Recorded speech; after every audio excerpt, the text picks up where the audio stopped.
Hello and welcome to Smaulgld.com. Today we're going to be talking about the last silver empire. But before we get started, if you're interested in this topic, I suggest you go back and check out the Smaulgld blog post and YouTube called The Decline and Fall of the World's First Silver Empire. I'll put the links below, and of course we're talking about the Roman Empire. And the Roman Empire's decline coincided with the fate of the silver in the silver denarius. At the height of the empire, the silver denarius contained 98% silver, and as the cost of empire increased, silver eventually was removed from the denarius to the point where it was but a mere 3% of the silver denarius in the very later stages of the Roman Empire. Well, today we're going to be talking about the last silver empire.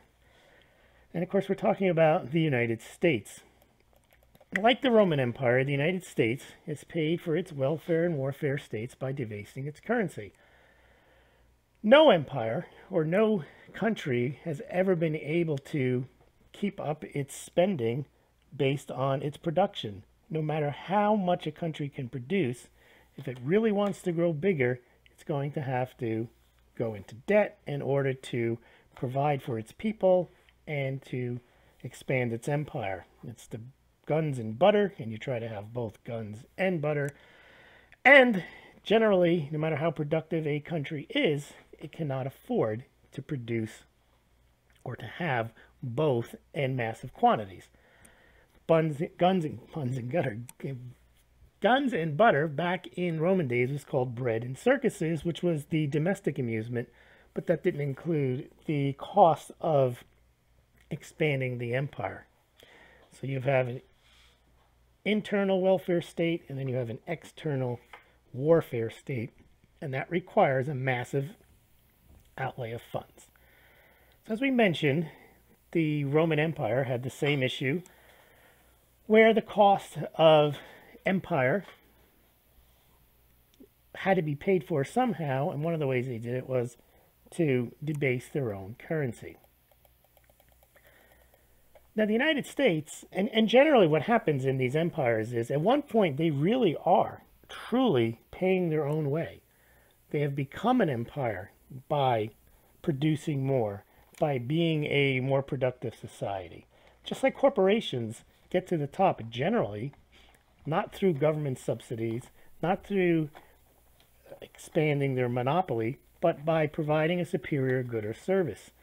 But once you reach the top, whether a company or a country, and you want to get bigger, there's few ways to do it. And you'll see what's happened with the United States. The United States was the top producing country in the world by far at the end of World War II. And the reason for that was not only had the United States geared up its industrial production during World War II, but emerging as the victor, the United States also had managed to destroy, or its allies destroyed, the Russians, the industrial capacity of the rest of the developed world. Japan lay in nuclear rubble, so did Germany. Was not nuclear rubble, but was destroyed. And Russia had also been depleted through its battle with Germany. And England also was in a state of disarray, as was the rest of Western Europe. So, the United States emerged as the world's dominant superpower, the first such superpower since the Roman Empire. And so, as World War II drew to a close, there was a power shift going on, and England was no longer the country that had the empire. It was now the United States, which was the top dog in the world. And delegates from 44 countries met at Bretton Woods, New Hampshire, and they laid out the agreements that would make the U.S. the world's reserve currency. And that was a dollar that would be redeemable in gold by other central banks. So in 1944, the United States was the top of the world, and it was being awarded the world's reserve currency status. Now, also at the time, U.S. coinage, although there was no longer gold circulating amongst the citizens of the United States. Roosevelt had taken the gold away from the citizens in the form of coinage in 1933. However, in 1944, U.S. dimes, quarters, half dollars were minted with 90% silver. In fact, during that year, nickels were minted in 35% silver because of the war effort. They needed nickel, so the United States had an abundance of silver. They made the nickels out of silver from 1942 to 1945. Now, the United States wasn't necessarily remarkable in the sense that its rich citizens were walking around with silver in their pocket. Most other countries, India, France, Britain, Mexico, Canada, also had silver coins freely circulating amongst their populations, many until the late 1960s, early 70s. Well, yes, after World War II, the United States began to engage in overseas development. What I mean by that?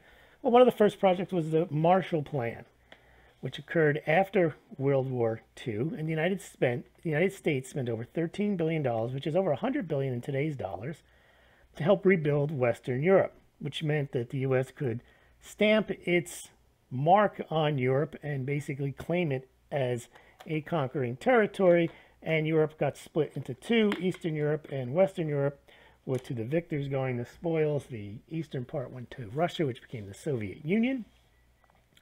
And the United States formed the North American Treaty Organization, or the Alliance to Protect Against Russia, which included Western Europe.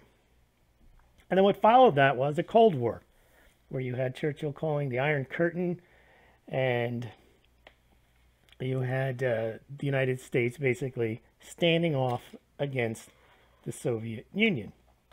And that's where you had the policy of containment from George Kennan, and that started to cost a lot of money because the United States now had to build its nuclear arsenal, which it had just tested in Japan, and it was concerned that the Soviet Union was beginning to also make advances in that area.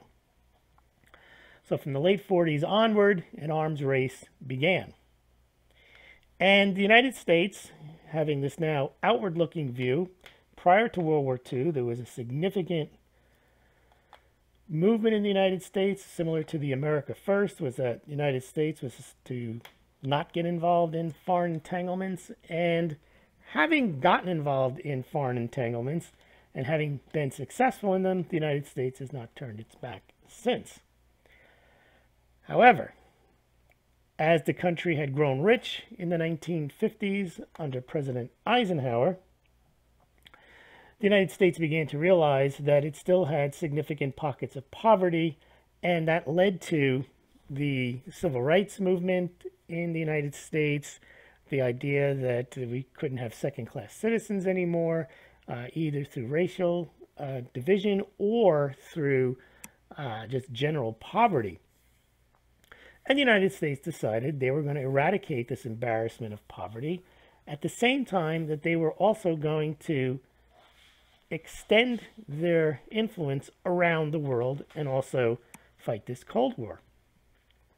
Well, John Kennedy got elected in 1960, and in his inaugural address, he pledged boldly to basically, well, I can try to do an imitation here, let every nation know, whether it wishes us well or ill, that we shall pay any price, bear any burden, meet any hardship, support any friend, oppose any foe to assure the survival and success of liberty. Now, what he was saying there was, pay any price, was we were going to defend the world. I mean, that's the beginning of the United States as world policeman. Well, Kennedy was assassinated just a few short years after his inauguration, and his successor, Lyndon Johnson, used his political capital to declare a war on poverty in the State of Union address that he gave just 3 years later in 1964. And he outlined a plan for a, quote, great society. So there's your butter. There is your bread and circuses. This was going to involve heavy spending on education and welfare to eradicate poverty once and for all. Well, now the United States is fighting two wars, so to speak, the war on poverty and the Cold War. And in 1964, when Johnson gave that speech, the coinage was still 90% silver. Well,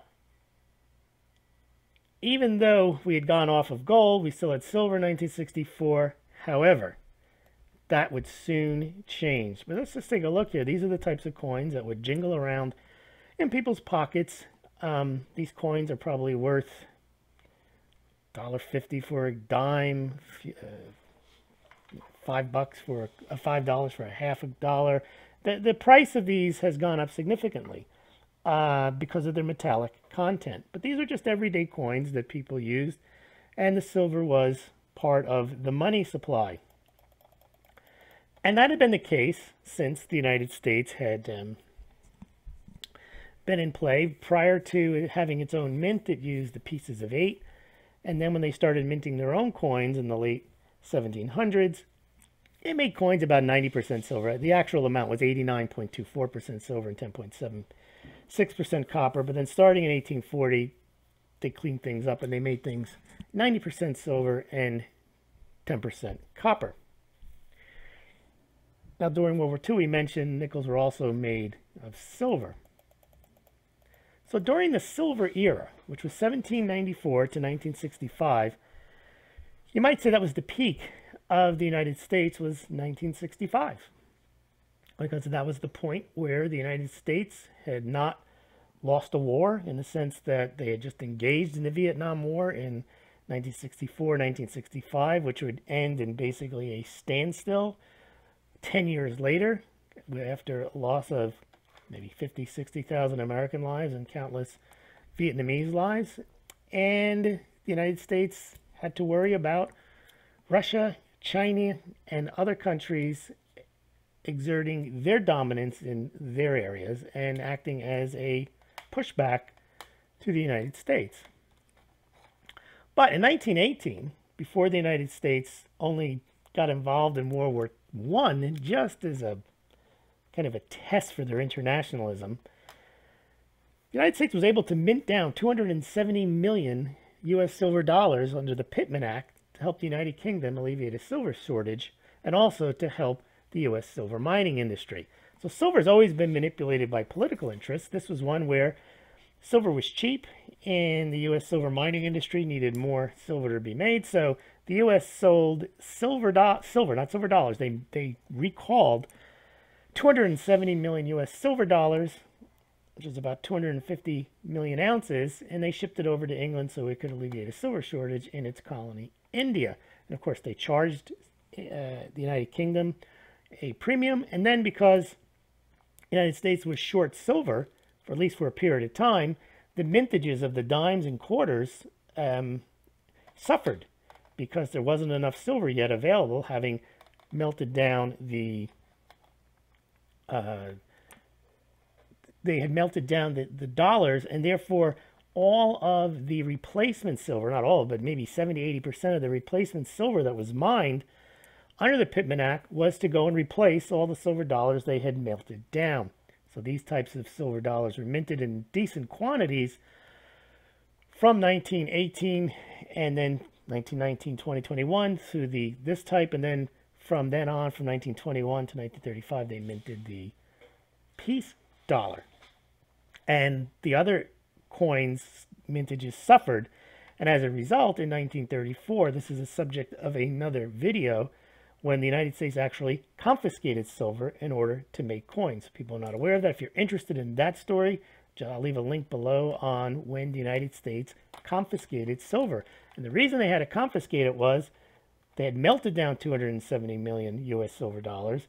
Yes, indeed, they were going to replace them, but the replacement silver went all towards, the newly mined silver went all towards replacing those silver dollars. So by 1934, there was a shortage of dimes and quarters and half dollars, and they needed to confiscate silver to start making those again. You can see that in the mintage numbers. I've got some charts on that.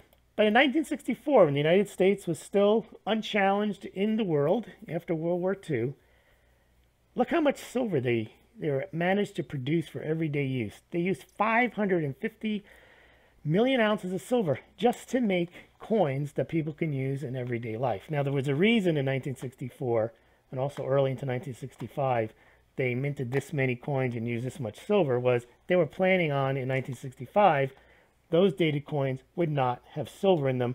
So what they wanted to do was flood the market with silver so people wouldn't hoard the new coins. They'd be so plentiful.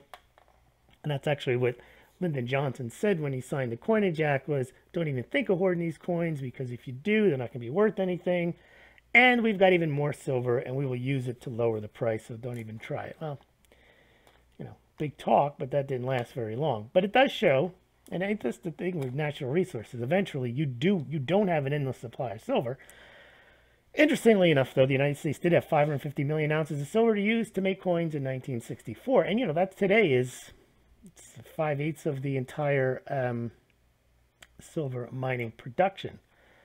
Now, also at the time, from 1878 to 1968, the United States used to issue silver certificates. And there's a look at one right there.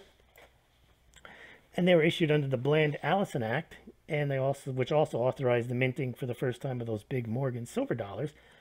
And these silver certificates allowed you to go and turn them into the bank, and you'd get your Morgan silver dollars. And that was easier than carrying 5 clunkers around. You'd have $5 bill, but which also was redeemable for silver certificates.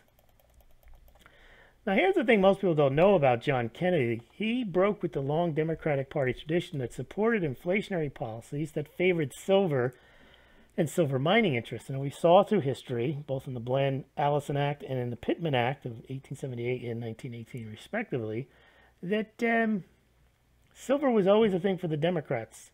And it was always a way of supporting inflationary policies, inflating away farmers' debts. It was good for the working man. But he was the first president to shun silver. In his annual message to Congress in 1963 in January, he actually made a call to remove silver from the U.S. monetary system. People like to blame Johnson for this, but it was actually Kennedy that got the ball rolling. I'll try my imitation again. I again urge a revision to our silver policy to reflect the status of silver as a metal for which there is an expanding industrial demand. Except for its use in coins, silver serves no useful monetary function. Now, basically, at least he was conceding that silver was useful for its use in coins, but he was saying as a monetary metal, In 1961, he says that my direction sales of silver were suspended by the Secretary of Treasury. As further steps, I recommend repeal these acts and oblige the Treasury to support the price of silver and repeal the special 50% tax on transfers and interest in silver and authorization of the Federal Reserve System, now get this, to issue notes in denominations of $1 so as to make possible for the gradual withdrawal of silver certificates from circulation. What he's trying to do is get rid of those silver certificates and replace them with the Federal Reserve note, and thus the use of silver released for coinage purposes. And then he urges Congress to take prompt action on these recommended changes. So, through the efforts of John Kennedy and Johnson, the men that had urged for the vast welfare warfare state. Now, Kennedy had not gotten into the vast warfare state, nor had he actually started the welfare state. They were both really started under Johnson. It seemed that John Kennedy wasn't as interested in ending poverty as his brother was, and then when his brother became part of the government in 1960, he had his brother's ear, but he was the Attorney General. He wasn't in charge of spending. So Johnson really lit into the massive Vietnam War spending in 1965, sending 500,000 troops over there, while he's launching the Great Society. So silver was removed from the coins that year. And then in June 1963, this is while Kennedy is still alive, U.S. Treasury Secretary Douglas Dillon announced in March the end of the redemption of silver certificates that coincide with the cessation of silver coinage. So they knew this was going to happen at the end of that year. Now, there were silver coins dated 1964 that were minted well into 1965, and this act allowed the exchange of silver certificates for silver bullion all the way until 1968. So those certificates didn't get withdrawn from circulation immediately. So if in 1965, 66, 67, 68, you could still go to the bank if you could find one of those silver certificates and go ask for your silver dollars. Now, in 1965, with silver out of the picture, the United States massively increased its participation in the Vietnam War, which is the warfare state. As I mentioned, sending those hundreds of thousands of troops to Southeast Asia, and then when they launched the War on Poverty and the Great Society. I think that's where you got Medicare. Yes, Medicare for people in the old age to have medical care. Now, silver remained out of the United States coinage until 1981, when the U.S. Mint made 2.2 million silver half dollars. They were commemorative coins commemorating the 250th anniversary of George Washington's birth. These were legal tender, but they were really only for collectors. So it wasn't until 1986 that the United States began selling silver again. Remember, in 1964, they used 550 million ounces of silver just for people to use in coins. By 1986 to the present day, they're selling the United States public silver eagle coins with a face value of $1. And since 1986, they've minted over 550 million of them, but it took them 31 years to use as much silver to sell as the United States used to mint coins for everyday use during that period. There's just to give you an idea. There's the 1964 silver requirements for coins for everyday use. And here's the top year ever, 2015, just 47 million. I say just 47 million. It was a record, however. It pales in comparison to the silver they used to use for everyday mint. As I mentioned, gold had been removed from the monetary system earlier, but the United States used to make, starting in 1795, its own gold coins that were used in circulation. Initially, they were 91.67% gold and 8.3% silver and copper. By the way, that is the amount right now, that the composition of the American gold eagle coin. But by 1849, they switched it to a 90-10. Just like they had done with the silver coins. They made them 90% silver, 10% copper. And then, as I mentioned, the Franklin Roosevelt's Executive Order 6102 removed all the gold coins from circulation. If you're interested in that story, see Think the Fed Destroyed the Dollar. In that, I mentioned via executive orders by Roosevelt in 1933, removing the gold coins from circulation and taking them and melting them down and sending them to Fort Knox. Nixon, in August of 1971, also informed the world that the U.S. wasn't going to follow that Bretton Woods agreement from 1944. No longer would central banks be able to bring their gold to the United States Treasury and bring their dollars to the United States Treasury and get gold in return. So, since August 15, 1971, having eliminated gold coins in 1933 and silver coins in 1965, by 1971, there was no tie whatsoever in the United States to any precious metal backing of its currency, neither gold nor silver. And what happened? The United States, you'd think they'd slow down the spending on welfare and warfare. Not at all. Nixon tried to disengage from Vietnam, but the war raged on from his election in 1968 all the way until 1975, and the Cold War continued. It did not end until 1990. Also during the time period where where Kennedy became president, all the way through Nixon's and Gerald Ford's period, there was a massive space race, which sent the man to the moon in 1969 and a few more times in the early 70s. So there was a lot of money also spent on NASA. Now, how did the United States pay for it?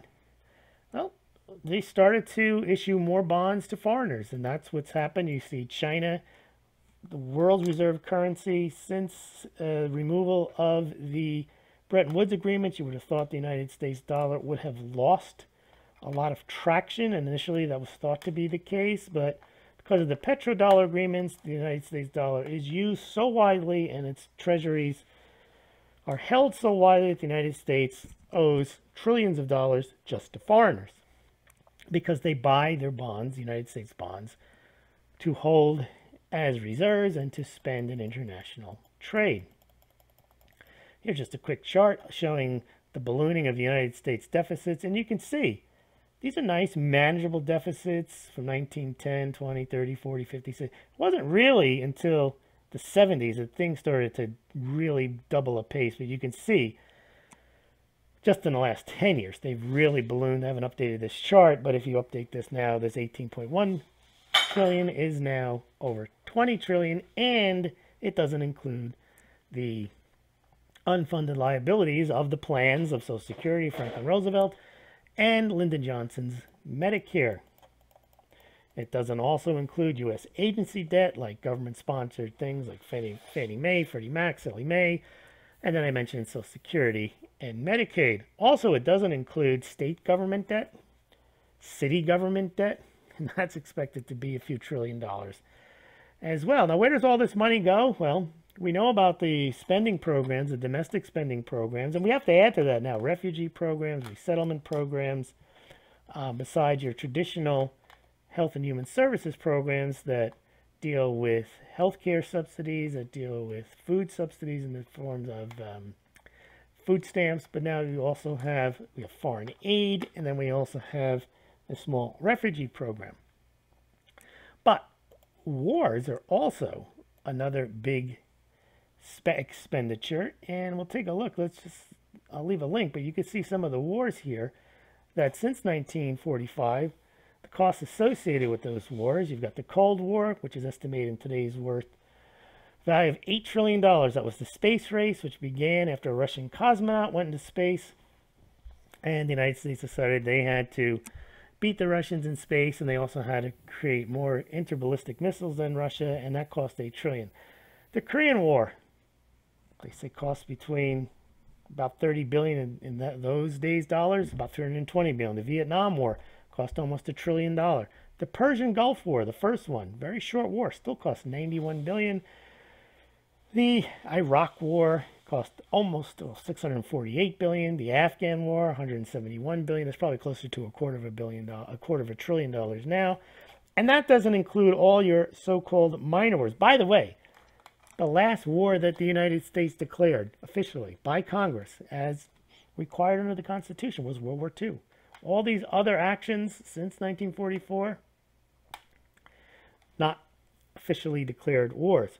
But the U.S. had military involvement, the Bay of Pigs, Dominican Civil War, Lebanese Civil War, the Tanker War, invasion of Grenada. I'm not going to read them all to you, but you can see this is just since 1961. All of these wars, Kosovo War, Somalia Civil War, intervention in Haiti, tons of wars.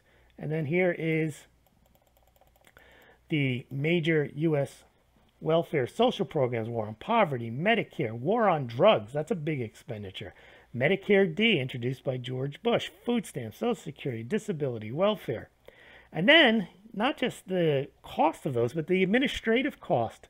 You've got departments that have ballooned in size, and also we've had new departments added. So the Defense Department, Department of State, these all have 69,000 employees at the Department of State. Department of Interior, 70,000 employees, cost $20 billion a year. State Department costs $65 billion a year. Department of Agriculture, 105,000 people work there. Department of Justice, Department of Commerce. All these have hundreds of thousands of employees if you add them all up. And since World War II, you've added, you've had NASA, Department of Housing and Urban Development came along in 1965. Department of Transportation didn't exist. Now it's about 60,000 employees, and it costs $77 billion. You got the EPA, the Environmental Protection Agency. That's got 15,000 employees, costs $8.2 billion. Department of Energy, Department of Education under Carter was brought in. Now we have the Department of Homeland Security. You got the CIA. All of these agencies cost a fortune, and they're not backed by gold or silver in any way, shape, or form. So the question has become, how does the United States pay for it all? Well, they pay for it by debt. Thank you very much for listening, and if you'd like to help Smaulgld out, you can subscribe to this channel. You could also become a Smaulgld patron, or you can donate via PayPal. You can donate via Bitcoin, Litecoin, or you can support our sponsors, Coinbase. Not investment advice to get involved with cryptocurrencies, but if you want to, you can open up an account, and if you do, and you buy $100 worth of Bitcoin, you will get $10 worth of free Bitcoin, and Smaulgld will be credited with the same. Also, if you're interested in precious metals, you can buy them through the links on the site.